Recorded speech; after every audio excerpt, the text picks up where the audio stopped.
Galit ka ba?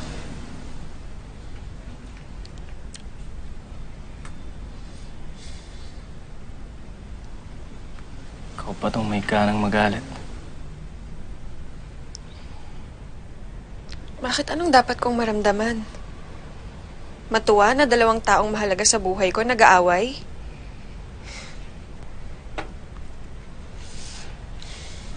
Rosa, I'm sorry.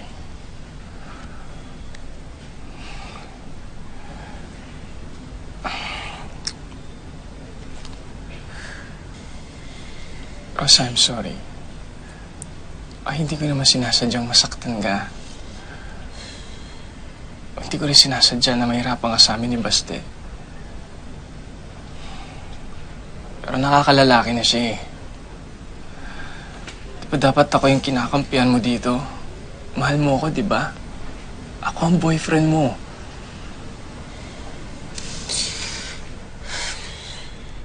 Sa mga ginagawa mo, Lorenzo, ginagawa mong mahirap para sa akin.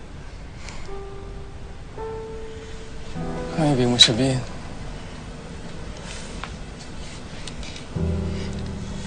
Ha?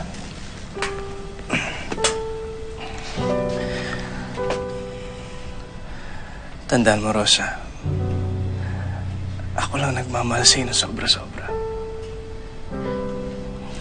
Kaya kung pinabalak mo man na iwan ako para sa iba, tigil mo na yan. Kasi ako lang ang makakapagpasaya sa'yo.